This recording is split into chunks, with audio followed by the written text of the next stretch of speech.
बिस्मिल्लाहिर्रहमानिर्रहीम। सदर मुस्लिम लीग पाकिस्तान शहबाज शरीफ को बैरून मुल्क जाने की अदालत ने इजाजत दे दी। ब्लैक लिस्ट से नाम खारिज करने के बावजूद FIA ने बैरून मुल्क जाने से रोक दिया। मेंबर असेंबली के लिए आज़ाद कश्मीर में मैट्रिक की शर्त खत्म करने को आज़ाद कश्मीर हाई कोर्ट में चैलेंज कर दिया गया।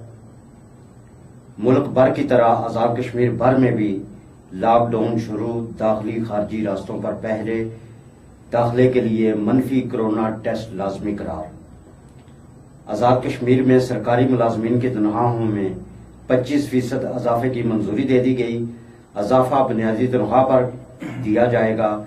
पहले से अलाउंस लेने वाले मुलाजमीन इजाफे के हकदार न होंगे। हाई कोर्ट की भारत को कुलभूषण के लिए वकील फराहम करने की एक और मोहलत फराहम कर दी गई। तमाम हुर्रियत रहनुमाओं और कारकुनों की जिंदगियों को मकबूजा कश्मीर की जेलों में खतरात लाहक हैं। मुमताज कश्मीरी हुर्रियत पसंद रहनुमा अशरफ सहराई के अरास्ती कत्ल के खिलाफ मकबूजा कश्मीर और आज़ाद कश्मीर भर में एहतजाजी मुजाहरे और रैलियां, गायबाना नमाज जनाजा अदा कर दी गई। सेक्रेटरी औकाफ और चीफ एडमिनिस्ट्रेटर ज़कात व उशर की नाअहली के बायस हजारों मुस्तहिकीन ज़कात ईद के मौका पर अदायगियों से महरूम। ईद की खुशियां मान पड़ गईं, बैंकों में रकम ट्रांसफर ना हो सकी। अदालत न्यूज के मीरपुर स्टूडियो से शाह सुर्खियां प्रोग्राम में आपका मेजबान जफर मुगल आपको सलाम अर्ज करता है। प्रोग्राम शुरू करने से पहले मैं आज की मेहमान शख्सियत का तारफ कराना जरूरी समझता हूं। हमारे स्टूडियो में मौजूद हैं इस वक्त सीनियर सहाफी हैं, मकामी रोजनामा अखबार कश्मीर नामा के चीफ एडिटर हैं, कश्मीर प्रेस क्लब मीरपुर के साबिक सेक्रेटरी जनरल हैं। मेरी मुराद राजा सुराब अहमद खान साहब से है। मैं उनको वेलकम करता हूं। अस्सलाम वालेकुम राय साहब। प्रोग्राम को आगे बढ़ाते हुए पहली शाह सुर्खी की तरफ चलते हैं, जो कि मकामी अखबारात के अलावा कौमी अखबारात ने भी नुमायां तौर पर शाया की है और इसे लीड स्टोरी के तौर पर शाया किया गया है। इसके मुताबिक सदर मुस्लिम लीग पाकिस्तान शहबाज शरीफ को बैरून मुल्क जाने की अदालत ने इजाजत दे दी है और ब्लैक लिस्ट से उनका नाम खारिज करने के हुक्म के बावजूद FIA ने गुज़श्ता रात उनको बैरून मुल्क जाने से एयरपोर्ट पर रोक दिया है।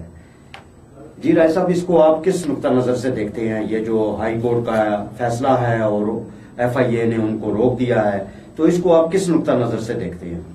बिस्मिल्लाहिर्रहमानिर्रहीम। साहब आपका बहुत शुक्रिया। जी मेहरबानी, आपने मुझे मौका दिया। ये बुनियादी तौर पे जब से ये गवर्नमेंट आई है जी जी पाकिस्तान में PTI की, जी जी, आपने देखा कि एक जो एक सियासी जो पारा है सही वो है, शुरू दिन से आ ही रहा है। वो मौकफ रहा जो भी वज़ीर आज़म पाकिस्तान का, उसके बाद जो अपोजिशन का रहा है। जी जी, तो ये बुनियादी तौर पे वो जो एक दूसरे को न मानने वाली पॉलिसी है उसी की एक कड़ी जी है। जी, बिल्कुल सही है। तो मेरे ख्याल में मेरा जो एक जाती आप इसमें जब वो बात करते हैं वो ख्याल ये है कि पाकिस्तान की जो मौजूदा मुआशी सियासी जो सूरत हाल है जी जी, उसमें एक इसमें ऐसी एक तो ये बात बिल्कुल दुरुस्त है कि एहतसाब होना चाहिए जी बिल्कुल, और सबका होना चाहिए, जी, बिल्कुल होना चाहिए। लेकिन हमें ये देखना है कि हम जिस स्टेज पे खड़े हैं जी जी, वहाँ हमें किस एक अंदाज से चलना है ताकि मुल्क को भी कोई नुकसान, हमारी रियासत को नुकसान न हो। जी बिल्कुल। बहरहाल अगर एक कोर्ट है, हाई कोर्ट है, हाई कोर्ट के जो फैसले हैं, जो जितनी भी कोर्ट्स हैं उनके सबके लिए काबिल एहतराम है जी। अब ये रात तक तो जो मैंने वो जो था कि शहबाज शरीफ साहब उस पर मौजूद थे जी जी, एयरपोर्ट पे, जी जी, शायद दोहा की जो एक फ्लाइट है उसके लिए डायरेक्ट आजकल फ्लाइट बंद है। तो ये थोड़ा ईद के करीब और जो भी एक सूरत हाल है, जी जी, अब जाहिर है ब्लैक लिस्ट से वो निकालना गवर्नमेंट ने होता है। जी बिल्कुल, जो अदालत फैसला करती है वो वजारत दाखिला के लिए, वजारत दाखिला गवर्नमेंट ने उसको निकालना होता है। तो ये हाँ, दूसरी तरफ ये है कि जो अपोजिशन, जो गवर्नमेंट के लोग थे जी जी, उनके ये तहफ़्फ़ुज़ात है जी कि शायद ये अपने दूसरे भाई की तरफ वापस ना आए। मसलन शायद 8 हफ्ते की एक वो मोहलत थी कि 8 हफ्ते के लिए बाहर जा सकते हैं। जी जी। तो फिर एक ये भी कल एक बात चल रही थी, ये गारंटर भी हैं उसमें मियां नवाज शरीफ वाले मामले में। जी जी। तो बहरहाल एक इसमें दो पहलू है, कानूनी पहलू है जी, दूसरा इसमें जो है पॉलिटिकल वो मामला है। सही बात है। तो मेरे ख्याल में हमें वो कुछ करना चाहिए जो मुल्क और रियासत की बेहतरी के लिए और इसमें वो स्टेप उठाना चाहिए। सही बात है। और जो हालात हैं इस वक्त हमारे मुल्क के, उसके लिए हमें थोड़ा असूल पे कम्प्रोमाइज न करें, लेकिन एक पॉलिटिकल महंगी जो है वो जरूरी है उसमें। जी बिल्कुल बिल्कुल राय साहब, आपने वजह बात कही कि इस वक्त मुल्क में अहम महंगी की जरूरत है, चूंकि माशी हालात भी दिगरगू हैं, कोरोना वबा के बायस भी मईशत तबाह हो चुकी है और सियासी तौर पे भी मुल्की हालात इतने अच्छे नहीं हैं जिसकी बेहतरी के लिए यकीनन पहल जो है वो हुक्मरान तबके को करनी चाहिए। तो अगली शाह सुर्खी की तरफ चलते हैं, जिसके मुताबिक मकबूजा कश्मीर के हुर्रियत रहनुमाओं और कारकुनों की जिंदगियों को मकबूजा कश्मीर की जेलों में खतरात लाक हैं। और ये गुज़श्ता रोज ही 2 रोज कबल अशरफ सहराई साहब जो हैं उनको अद्वियात फराम नहीं की गई, उनको लाजो मालजा की सहूलत फराम नहीं की गई और वो इसी हालत में जेल में उनकी जो है वो जाँ बाक हो गए हैं, शहीद हो गए हैं। और उनके पेश नज़र इस जो बात है, ये एक अहम रहनुमा जो हमसे रुखसत हो गए हैं, हमें बहुत कमी महसूस हुई है और दीगर जो रहनुमा हैं उनकी जिंदगियों को भी खतरात लाक हैं। चूंकि कोरोना वबा भी जो वो शदीद लहर है जो भारत में, उसके पेश नज़र और अद्वियात की कमी के पेश नज़र और उनको लाजो मालजा की सहूलतें ना देने के पेश नज़र यकीनन ये बात बजा है। ये साबिक वज़ीर-ए-आज़म सरदार अतीक अहमद खान साहब का बयान तमाम अखबारात ने शाह सुर्खियों के साथ शाया किया है और यकीनन ये दुरुस्त मुतालबा है कि उनकी जिंदगियों को खतरात लाते हैं और भारतीय हुकूमत के इस इकदाम के खिलाफ जो है वो मुअज़्ज़म ममालिक जो हैं और अक़वाम मुत्तहिदा जो है वो अपना किरदार अदा करे। इस बारे में साबित हुए। जी बिल्कुल बजा मसलन उसमें तो बदकिस्मती है कि इंडिया ने इन चीजों पे देखें, पूरी दुनिया में आजादी की तहरीकें भी चलती हैं, सही बात, पूरी दुनिया में सारा कुछ होता है, लेकिन जो बदतरीन कश्मीर के अंदर इंडिया कर रहा है, इस तरह के मजालिम कर रहा है, जो वहाँ पे एक मसलसल 1 साल से ज्यादा 1 साल होने को लॉकडाउन है। जी जी। तो ये जो सारी सूरत हाल है, इसमें मेरे ख्याल में ये बदतरीन इंसानी हकूक की और जो पोलिटिकल एक राइट्स है, जो बुनियादी शहरी जो राइट्स है उनकी वो है, तो ये वो खदशात जो है जी वो देखें आज साबित हुए हैं कि वहाँ उस जेल के अंदर उनकी वो उनकी कैद के अंदर उनकी हिरासत उनकी डेथ हुई है जी। तो मैं समझता हूँ कि ये हमारे लिए भी जो आजाद कश्मीर की जो हम लोग अवाम है और फिर उसके अलावा पूरी दुनिया में जितने कश्मीरी हैं, फिर जो पाकिस्तान के इसके बारे में इसमें एक हमें ऐसा वो कुछ करना होगा। अब इंतजार की वो इसमें नहीं है गुंजाइश में। जी बिल्कुल। अभी आपने 4-5 रोज पहले की बात है, किसी के आपने अखबारात में देखा होगा, यासीन मलिक साहब को पता नहीं है। जी बिल्कुल। क्या आया वो किस हालत में? जी बिल्कुल। तो यासीन मलिक इस वक्त वो टॉप के वो हमारे जो वहाँ पे जो लीडर हैं, जी बिल्कुल, कॉन्फ्रेंस के उनमें वो शामिल है। जी। तो ये बड़ी अलार्मिंग वो जो है वो सूरत हाल है। मेरे ख्याल में ये इसका नोटिस लेना चाहिए इंटरनेशनल जितनी कम्युनिटी है, अक़वाम मुत्तहिदा को इसका नोटिस लेना चाहिए। बिल्कुल। और बड़ा सीरियस नोटिस लेना चाहिए। जी बिल्कुल। वो एक फॉर्मेलिटीज नहीं है, बयानात की हद सही है, इजलास बुलवा लिए, तो इस पे एक बड़ा सीरियस नोटिस लेना चाहिए, अमली इक़दाम की जरूरत है। जी बिल्कुल, आपकी बात बजा है। तो इसी कंटेस्ट में अशरफ सहराई साहब की ये जो उनका जेल के अंदर उधमपुर जेल में जो कत्ल किया गया है, रास्ती कत्ल किया गया है, ये मावराए अदालत कत्ल भी इसको कहा जा सकता है और इसके खिलाफ मकबूजा कश्मीर भर में एहतजाज किया गया है, एहतजाजी मुजाहरे हुए हैं, रैलियां मुनक्कद की गई हैं और यहाँ तक कि उनके नमाज जनाजा में शिरकत की इजाजत नहीं दी गई हुई कश्मीरी मुसलमानों को और वो फौज के मुहासरे में उनकी तदफीन की गई है चंद लोगों की मौजूदगी में, उनके जो करीबी अहले खाना के लोग थे उनकी मौजूदगी में तदफीन की गई है। मीरपुर आजाद कश्मीर और जो आजाद खित्ते का दारुल हुकूमत है मुजफ्फराबाद, वहाँ मरहूम जो अशरफ सहराई साहब हैं उनके गायबाना नमाज जनाजा अदा की गई है और हर आंख अश्कबार थी। तो इस हवाले से आप क्या कहना चाहेंगे कि ये उनकी दुआए मगफरत के लिए भी, यकीनन मैं भी इस स्टूडियो से उनकी मगफरत के लिए दुआ करता हूँ, और जो जेलों में वहाँ काले कवानीन के तहत बंद करके उनको तशद्दुद का निशाना बनाया जा रहा है, उनकी जिंदगी अजीरन बना दी गई है, उनकी रिहाई के लिए भी मैं जो है वो मुतालबा भी करता हूँ और उनकी सेहतयाबी के लिए दुआ गो भी हूँ। तो इस हवाले से आप भी कुछ कलमात कहना चाहेंगे इस हवाले से?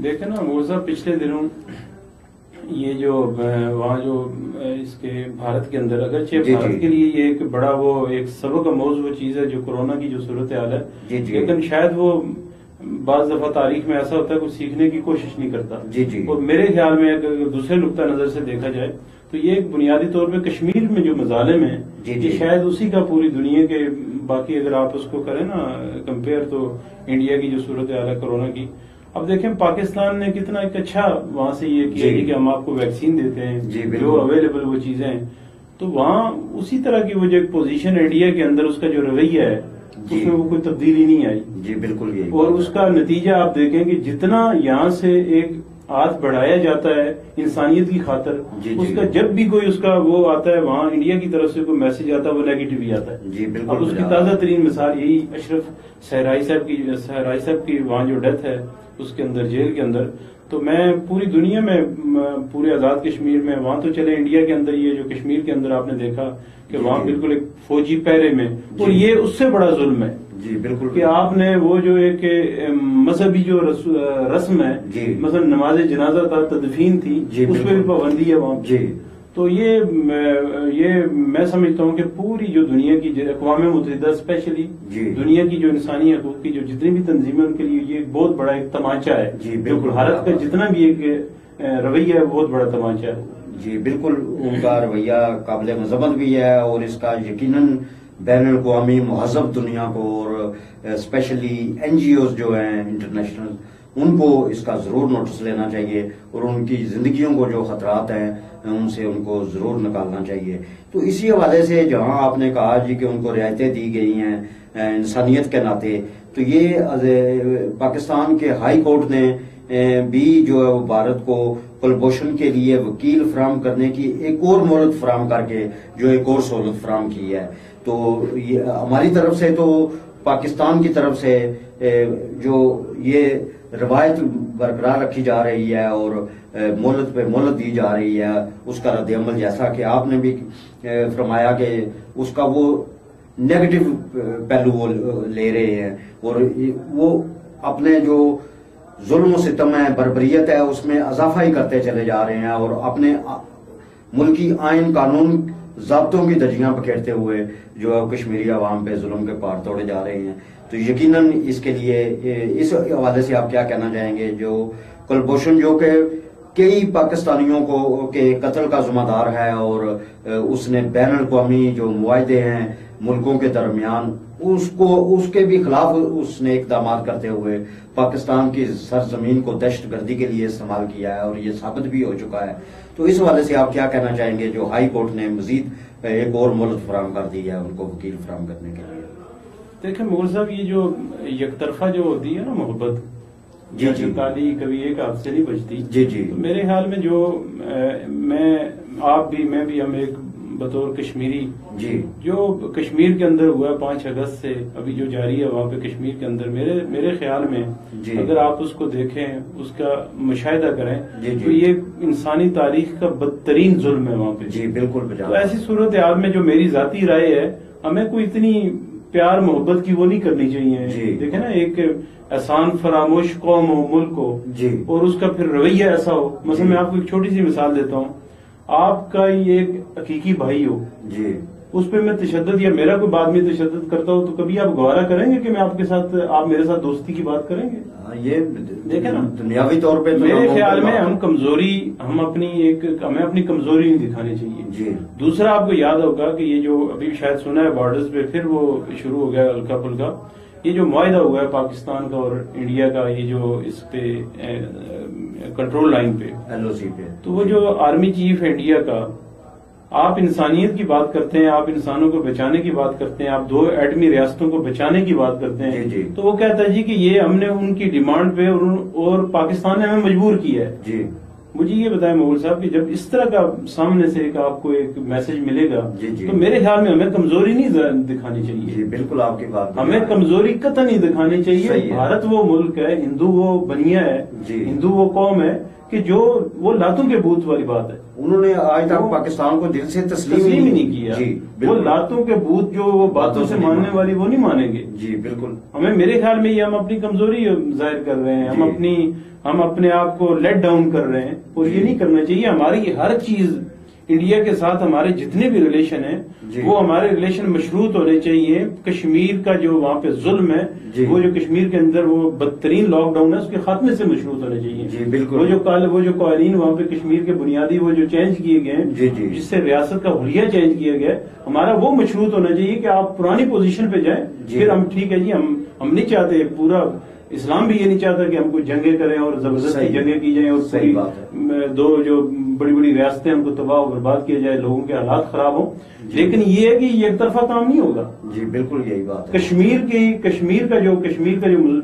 की जो सूरत हाल है, जो कश्मीर के बुनियादी इंसानी हकूक हैं, जो रियासत की वहाँ पे बात है, उस पर कॉम्प्रोमाइज नहीं होना चाहिए। जी बिल्कुल आपकी बात बजा है। तो सुराब भाई, आगे चलते हुए हम देख रहे हैं अखबारात में कि आजाद कश्मीर असेंबली के हवाले से एक बड़ी खबर जो है वो शाह सुर्खियों में शाया हुई है। मकामी अखबारात के अलावा कौमी अखबारात ने भी इसको हाईलाइट किया है। उसके मुताबिक आजाद कश्मीर कानून साज असेंबली की मेंबरशिप के लिए जो उम्मीदवार के लिए शराइत में मैट्रिक की शर्त खत्म की गई थी, उस शर्त के खात्मे के खिलाफ आजाद कश्मीर हाई कोर्ट में रिट पिटीशन दायर करके उसको चैलेंज कर दिया गया है, और इसके लिए 27 मई की तारीख भी मुकर्रर करते हुए फ्री कैन को जवाबदेही के लिए तलब कर लिया गया है। तो अब ये फैसला तो यकीनन आजाद कश्मीर हाई कोर्ट के फाजिल जज साहिबान ने करना है, लेकिन बादिउल नजर में ये देखा जाए तो ये बिल्कुल कानून साज असेंबली है, और जो मेंबर असेंबली मुंतखब होकर असेंबली में जाते हैं उन्होंने कानून साजी करनी होती है, ये उनके बुनियादी फराइज में शामिल है। लेकिन वहाँ का कानून जो है वो अंग्रेजी में है, आइन हमारा अंग्रेजी में है, तो ये इसलिए बादिउल नजर में यही दिखाई देता है कि जो अनपढ़ अंडर मैट्रिक मेंबर असेंबली मुंतखब होकर जाएंगे वो कल वजारत भी लेंगे, और अपनी वजारत का निजाम कैसे चलाएंगे और कानून साजी कैसे करेंगे। तो इस हवाले से आप क्या समझते हैं कि ये इकदाम कोई दुरुस्त है, या इसके ऊपर आपका तजर्बा क्या कहता है? देखिए मोल साहब, अभी तो इस वक्त जो दुनिया है वो तो बहुत आगे बढ़ चुकी है। जी बिल्कुल। आप देखें, जो आपने जैसे खुद सारी चीजें बता भी दी हैं, इंग्लिश में हमारा जो आइन है, जो भी ये एक्ट है, आइन है हमारा, और उसके अलावा हमारा जितनी खतो किताबत होती है। फिर आप एक देखें ना, बुनियादी तौर पे जब भी कोई मिनिस्टर बनता है, प्राइम मिनिस्टर बनता है, वो उसके बाद एक सेक्रेटरी, पूरा एक डिपार्टमेंट और पूरे वो जो जिसमें उसके सारे अंडर होते हैं जी। और बहुत सारी आपके एक्सपीरियंस में बात होगी, आप भी माशाल्लाह के प्राइम मिनिस्टर के साथ रहे हैं जी कि वहाँ जो ब्यूरोक्रेसी है वो अच्छे खासे पढ़े लिखे लोग होते हैं। जी बिल्कुल। अब बहुत सारे जो मिनिस्टर हैं वो जब वो फाइल को समझ नहीं सकते जी, और प्रैक्टिकली आप इन चीज के गवाह होंगे जी कि वो फिर उस तरह के मामला नहीं चलते, वो फिर उंगलियों पे होना चाहते हैं सारी चीजें। एक तो ये उस लेवल की बात है, उससे खराबियां पैदा होती हैं। दूसरी ये बात है कि जब आप कानून साजी करेंगे, बुनियादी तौर पे जो मेंबरान असेंबली हैं, जो लोग इलेक्ट होके जाते हैं, उनका जो बुनियादी काम है वो है कानून साजी करना। मसलन एक रियासत के लिए, रियासत की फलाह बहबूद के लिए, लोगों के लिए, फिर हालात और वाकयात के मुताबिक जब कानून में कोई वो होती है, वो सारी चीजें। अब मुझे ये बताएं कि जब आप कोई ग्रेजुएट नहीं होगा जी, वो पढ़ा लिखा कोई नहीं होगा, तो ये किस तरह मुमकिन होगी ये सारी चीजें? जी बिल्कुल। फिर आप मरहून मिन्नत बनते हैं। फिर वो जो हमारे यहाँ एक रवायती है जी, यहाँ पे वो जो एक पार्लिमानी निजाम बुनियादी तौर पे यही है कि कामयाब इसलिए नहीं है तो उसके जो तकाजे हैं वो पूरे नहीं किए जाते। मेरे ख्याल में बुनियादी तौर पे जैसे बाकी प्रोफेशंस हैं, मसलन ये जो वकला का जो है उसमें एक आप देखें शर्त है डिग्री की सारी ग्रेजुएशन के बाद, बाकी उसी में, और इसमें सियासत के अंदर भी ये जरूरी है जी कि इस तरह के पढ़े लिखे लोग आए। पढ़े लिखे लोग आने से मेरे ख्याल में बेहतरी होगी, और ये जो मैट्रिक की शर्त खत्म करना, अब दुनिया कहाँ से कहाँ पहुंच चुकी है और हम वहाँ उसी एक दायरे के अंदर घूम रहे हैं कि सारा वो जी बिल्कुल कर रहे हैं। अभी देखे ना, ये मुलाजमतों में तकर्रियों के लिए भी मैट्रिक की सनद जो है वो जरूरी होती है, चाहे वो क्लर्क हो चाहे वो चपरासी हो, तो कहते हैं जी गुड गवर्नेंस है और मेरिट की बुनियाद पे तकर्रियां होनी चाहिए। तो जो मेरिट कानून साजी करने वाले हैं उनकी अगर ये आलम होगा तो वो तकर्रियां जो है मुलाजमीन की वो कैसे मेरिट पे होंगी। देखे ना आप, ताजा तरीन मिसाल है कि यहाँ पे कांस्टेबल पूरे आजाद कश्मीर में भर्ती हुए हैं जी, डबल MA जी बिल्कुल, MA जी डिफरेंट वो जो उनके वो सारे वो सब्जेक्ट है उनमें। अब मुझे ये बताएं कि एक कांस्टेबल है उसके लिए आपने बुनियादी अगर ग्रेजुएशन है तो MA लोग वहाँ पे उसमें जाके भर्ती हुए हैं। जी बिल्कुल। तो अब फिर जिन लोगों ने एक रियासत की और जो वो कौम है, वो जो वहाँ पे लोग अवाम है, उनकी तकदीर के फैसले करने हैं। जी बिल्कुल बजा है ना, बुनियादी तौर पे मैंने और आपने कोई फैसला नहीं करना। सही बात। मैं और आप यहाँ पे बैठ के तजावीज दे सकते हैं जी, मशवरे दे सकते हैं। बिल्कुल। मेरे और आपके इख्तियार में कोई चीज नहीं। जिन लोगों के इख्तियार में चीज है उन लोगों के लिए कम से कम वो जो एक एजुकेशन है वो बहुत जरूरी होनी चाहिए। जी, उनके लिए भी तो मेरिट होना चाहिए। अगर चपरासी की भर्ती के लिए, क्लर्क की भर्ती के लिए मेरिट है तो फिर मेंबर असेंबली तो उन्होंने तो कानून साजी करनी है, उनके लिए भी मेरिट जो है फैसला करना है जजेस ने करना है, लेकिन मेरे में नौबती ना है। जी बिल्कुल, आपकी बात बजाय आपने दुरुस्त सराब साहब कहा है कि जो आजाद कश्मीर की एडमिनिस्ट्रेशन है और बिलखसूस डिस्ट्रिक्ट एडमिनिस्ट्रेशन है वो नोटिफिकेशन जारी करने की फैक्ट्रियां बन चुकी हैं, फॉर्मेलिटीज पूरी ना करें और एक दिन में कई नोटिफिकेशन जो है वो जारी किए जाते हैं। और अमली तौर पे जैसा कि आपने जिक्र भी किया कि दिहाड़ीदार तबके को रिलीफ देने के लिए, जो मुतासरीन हैं उनको रिलीफ देने के लिए हुकूमती सतह पे या इंतजामिया की सतह पे कोई इकदाम नहीं उठाए गए, बल्कि NGOs जो हैं वो काबिल तहसीन है कि वो इस मौके पे दिहाड़ीदार तबके को और दीगर जो मुस्तहिकीन हैं उनकी मदद के लिए वो अपना किरदार अदा कर रही हैं। और ये रियासत की जिम्मेदारी है, हालांकि सराब साहब ये रियासत की जिम्मेदारी होती है कि अपनी आवाम का ख्याल रखना, उनको रोजगार फराम करना, उनकी रोटी रोजी का ख्याल रखना, उनको मौके फराम करना। ये उनको लॉकडाउन करके घरों में बकरियों की तरह बंद कर दिया जाए और कहा जाए कि आप खाने पीने के लिए उनको कुछ ना दिया जाए तो जाहिर है वो जो बुरहान इस बीमारी की वजह से आना है उससे कई गुना ज्यादा बुरहान तो ये पैदा होगा और इससे माशरती खराबियां भी पैदा होने के चांसेस मौजूद हैं, जिस तरफ इंतजामिया को यकीनन तवज्जो देनी चाहिए। और आपने दुरुस्त बातें जो है वो तजावीज़ भी फराहम की हैं। तो आगे बढ़ते हैं अगली शासरुखी की तरफ कि आज़ाद कश्मीर में सरकारी मुलाजमीन की तनख्वाहों में 25% इजाफा की मंजूरी दे दी गई है और कहा गया है कि इजाफा बुनियादी तनख्वाह पर दिया जाएगा। पहले से अलाउंस लेने वाले मुलाजमीन इस इजाफे के हकदार ना होंगे। एक जहाँ ये बात सामने आई है कि तनख्वाहों में 25% इजाफा किया गया है, ये 5 साल हो गए हैं हुकूमत को कायम हुए, ये पहले भी किया जा सकता था इजाफा। अभी इंतखाबात के करीब इजाफा करने को आप सराब साहब इसको किस नुक्ता नज़र से देखते हैं? और बाज़ को महरूम कर दिया गया है कि वो उन पे ये लागू नहीं होगा, तो ये इस बारे में आप क्या कहना चाहेंगे? देखें वो सब पहले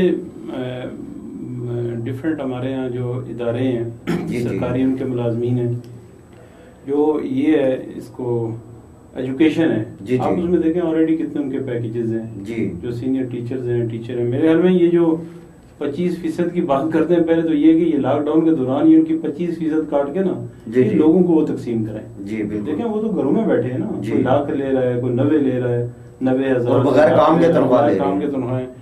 तो इसमें जो आपकी एक बात दुरुस्त है कि जब आप शफाफ काम भी इलेक्शन के करीब करेंगे जी, वो उसे अच्छी नजर से नहीं देखा जाएगा। सही है, मैं ये नहीं कहता, मुझे ये नहीं पता कि इसमें शफाफियत कितनी है, उनकी नीयत क्या, हम किसी की नीयत पे शक नहीं करते, सही बात। लेकिन आप जब इलेक्शन के करीब आके काम करते हैं तो उसमें शकूक व शुबात बढ़ते हैं जी। बिल्कुल, ये काम 2 साल पहले करना चाहिए था जी। एहतजाज होते हैं यहाँ पे, सारा काम ठप हो जाता है, सर्विसेज ठप हो जाती हैं, 2-3 साल देखते रहते हैं, उसके बाद इलेक्शन के करीब आपके इस तरह के इकदाम नहीं उठाने चाहिए जी। अगर ये किसी का राइट बनता है तो वो शुरू स्टार्ट में भी किया जा सकता है जी। बिल्कुल। तो लेकिन आपको इस बात का तो पता ही, आप एक पॉलिटिकल अच्छे खासे वर्कर हैं, तो ये सारी चीजें हमारे यहाँ पॉलिटिकल वो भी एक इसमें नीयत होती है जी कि हम इससे ये फायदा होगा जी। तो ऐसा करना नहीं चाहिए, ये सूरत हाल अच्छी नहीं है। जी बिल्कुल आपकी बात बजाय है कि ये पहले किया जाना चाहिए था।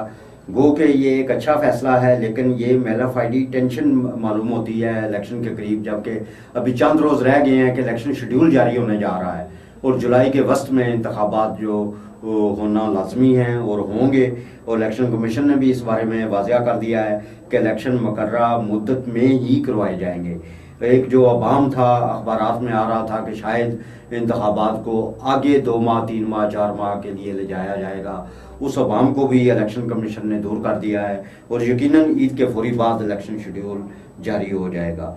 तो अगली शासरुखी की तरफ बढ़ते हैं कि ये एक अफसोसनाक पहलू की खबर है जिस पे यकीनन अवाम को रिलीफ देने की बजाय मुस्तकीन जो हैं इस पे सरापा एहतजाज भी हैं और उनमें गमी की एक नई लहर दौड़ गई है कि वैसे ही कोरोना वबा की वजह से अवाम की कमर टूट चुकी है और जो गरीब तबका है, दिहाड़ीदार तबका है, जो मुस्तहिकीन हैं, जो ज़कात के मुस्तहिकीन हैं, उनके लिए मसाइल पैदा हो गए हैं। और ये नायली किसकी है? अखबारात की शासरुखी के मुताबिक जो रिपोर्ट हुआ है वो सेक्रेटरी ज़कात उशर और चीफ एडमिनिस्ट्रेटर ज़कात उशर की नायली की वजह से हज़ारों मुस्तहिकीन ज़कात जो हैं वो अपनी अदायगियों से ईद के करीब महरूम हो गए हैं और जो बैंकिंग निज़ाम है उसकी भी छुट्टियां हो रही हैं और एक आध दिन में वो भी छुट्टियों पे चले जाएंगे। और इनकी गफलत की वजह से या नायली की वजह से जो रकूम है वो बैंकों में मुंतकिल नहीं हो सकी मुस्तकीन ज़कात के लिए, और ये बड़ी एक अफसोसनाक खबर है और दर्दनाक भी है। इस हवाले से राय साहब आप क्या कहना चाहेंगे कि ये ऐसा क्यों हुआ है और हुक्मरानों को मेरिट गुड गवर्नेंस की जो बातें मंजर आम पे आती हैं और ये अमलन ये सेक्रेटरी साहब और चीफ एडमिनिस्ट्रेटर ज़कात उशर जो कि साइनिंग अथॉरिटी हैं जिन्होंने ये मुस्तहिकीन के अकाउंट्स में आज़ाद कश्मीर में ज़कात उशर ट्रांसफ़र होती है और ईद के मौका पे वो ट्रांसफ़र होने से रह गई है और इसका ज़िम्मेदार कौन है? वैसे तो अखबारात के मुताबिक इसके ज़िम्मेदार सेक्रेटरी ज़कात उशर और चीफ एडमिनिस्ट्रेटर ज़कात उशर हैं। तो वज़ीर ज़कात भी यकीनन ये हुकूमत की भी ज़िम्मेदारी है और वज़ीर ज़कात की भी ज़िम्मेदारी थी कि इसको इंश्योर करते हैं कि वो बर वक्त मुंतकिल होती हैं और लोगों तक बर वक्त पहुँचती हैं और वो ईद की खरीदारी कर सकते हैं। अब तो लॉकडाउन हो गया है, खरीदारी भी वो उस तरह की नहीं अब हो सकती। तो इस हवाले से आप क्या कहना चाहेंगे? मौसम ये देखें, ये जो अभी आपने जिस खबर को मेंशन किया है ये गवर्नमेंट की गैर संजीदगी जी और नायली की मैं समझता हूँ कि इससे बड़ी कोई मिसाल नहीं हो सकती। सही बात है। आप देखें ना जो सूरत हाल है, जिस तरह हम काफी देर से डिस्कस कर रहे हैं, लॉकडाउन है, गरीब लोग हैं जी, तो ये सबसे ज्यादा संजीदा काम था जी बिल्कुल, जिसे बर वक्त करना चाहिए था। मेरे ख्याल में एक तो वो जो जिन लोगों को आप मेंशन कर गए इसमें जो मिनिस्टर है वो भी उसकी भी गफलत है जी, बाकी जो सेक्रेटरी है और दूसरे जो लोग हैं इन्हें फौरी तौर पे मैं तो कहता हूँ किसी कोर्ट को इमरजेंसी में इस पे नोटिस लेना चाहिए जी, हाई कोर्ट को या सुप्रीम कोर्ट को जी आज खुद नोटिस लेके इस पे इनकी ईदें खराब करके और लोगों की ईदें ठीक करनी चाहिए। जी बिल्कुल। देखिए ये तो आपने सच्ची बात है, ये जो आपने मैं आपको एक छोटी सी चीज शेयर करूंगा। आपने एनजीओ की बात की, यहाँ जो लोगों को पैकेजेस दे रहे हैं जी जी, कल परसों की बात है, मैंने किसी का जैसे रूटीन में होता किसी का किसी एनजीओ को कहा, वो फिर उन्हें जब चीज मिली जी मेरा शुक्रिया अदा करके वो कहता है जी कि मैं आज बड़ा परेशान हूँ। मैंने कहा क्यों? कहते जी वहाँ मैंने ऐसे ऐसे लोग देखे लाइन में कि जो शहर के अच्छे खासे खाते पीते लोग थे जी बजाय जी। आप मौल साहब मुझे ये बताइए अलमिया है कि नहीं? जी बिल्कुल ये ज्यादती है। एक तो मांगने वाले जो गरीब हैं जो दिहाड़ीदार हैं वो तो समझ आती है जी बिल्कुल। अब बाज लोग सफेद पोश हैं जी, ये कल की बात है। वो कहता है जी कि वहाँ ऐसे मैंने लोग लाइन में देखे हैं ये जो वो इमदाद लेने के लिए देखे हैं कि मैं हैरान और परेशान हूँ कि ये लोग भी मदद ले सकते हैं जी बिल्कुल। रियासत में जब हमारे यहाँ ये पोजीशन है तो फिर ये जो ज़कात जो लोग लेते थे, क्या ज़कात भी वो एक थी चले 1500 ये 2000 या 3000 है मुझे पता नहीं है, लेकिन ये गवर्नमेंट को ये बहुत बड़ा जुल्म है जी।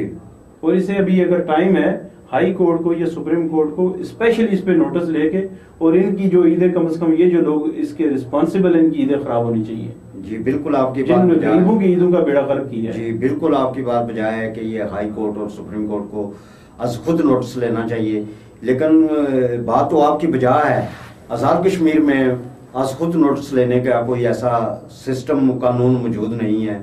बहरहाल प्राइम मिनिस्टर इसका नोटिस ले, देखें जी, प्राइम मिनिस्टर का नोटिस ले और इन्हें कहे कि आप ईद ना करें, आप ये जो लोग मुतलका लोग, और वैसे भी आजाद कश्मीर अदलिया भी बुरहान का शिकार है। राय साहब, ये भी काबिल अफसोस बात है कि 1 साल से जायद अरसा हो गया है कि आजाद कश्मीर सुप्रीम कोर्ट और हाई कोर्ट में दोनों चीफ जस्टिस साहिबान कायम मकाम है और उनको मुस्तकिल नहीं किया गया, और 10 जजेस जो हैं वो आला अदलिया में कम है। ना वो कहते हैं ना नौमन तेल होगा, ना राधा नाचेगी, ना दोनों चीफ जस्टिस साहिबान मुस्तकिल होंगे, ना नए जजेस की समरी बनेगी और ना नए जजेस तैनात होंगे। तो ये अदलिया पहले से ही शदीद बुरहान का शिकार है। दोनों कायम मकाम चीफ जस्टिस साहिबान अकलौते हाई कोर्ट और सुप्रीम कोर्ट को चला रहे हैं। वो भी बेचारे क्या करें, वो उनके सरों पे भी तलवार लटकी हुई है कि वो कायम मकाम है, न जाने कब जो है उनकी फारगी का जो है वो नोटिफिकेशन आ जाए, और उनको मुस्तकिल नहीं किया जा रहा। मैं समझता हूँ कि इस वक्त ना सिर्फ अदारे मफलूज हैं बल्कि आला अदलिया को भी मफलूज करके रख दिया गया है ना। सुप्रीम कोर्ट और हाई कोर्ट जो है जी, हम रियासत ही होती है ना जी, बिल्कुल, उसी के सारे वो है जी। रियासत के जो अहम तरीन इदारे हैं सुप्रीम कोर्ट और हाई कोर्ट है जी। मतलब किसी के कोई इंसाफ के लिए केसेस, बाकी आपको सारी डिटेल का पता है जी। अब देखें सुप्रीम कोर्ट और हाई कोर्ट के जो जजेस हैं वो इंसाफ के लिए ठोकरें खा रहे हैं मतलब जो वो एक पूरा सेटअप है जी, जो जिसने रियासत के लोगों को इंसाफ देना है जी, जिन इदारों ने कानून और आइन की बालादस्ती को कायम दायम रखना है जी, वो आज आप देखेंगे वहाँ क्या सूरत है। एक मजाक बना हुआ है जी, बिल्कुल मजाक। इससे बड़ी क्या बात हो सकती है? आप फिर मुझे ये बताएं, फिर रियासत की तारीफ पे हम उतरते हैं जी, यही बात है। तो सुराब साहब, ये प्रोग्राम का वक्त भी इख्तिताम हुआ चाहता है, तो अगले प्रोग्राम तक नए मेहमान के साथ आपकी खिदमत में फिर हाजिर होंगे। अपना और अपने इर्द गिर्द के लोगों का ख्याल रखिएगा, SOPs पर अमल दरामद को यकीनी बनाइएगा ताकि आप खुद और आपके प्यारे कोरोना वबा की तीसरी लहर से महफूज रह सकें। जफर मुगल अपने मेज़बान को इजाज़त दीजिए। कल फिर नए मेहमान के साथ आपकी खिदमत में दोबारा हाजिर होंगे। अल्लाह हाफिज़।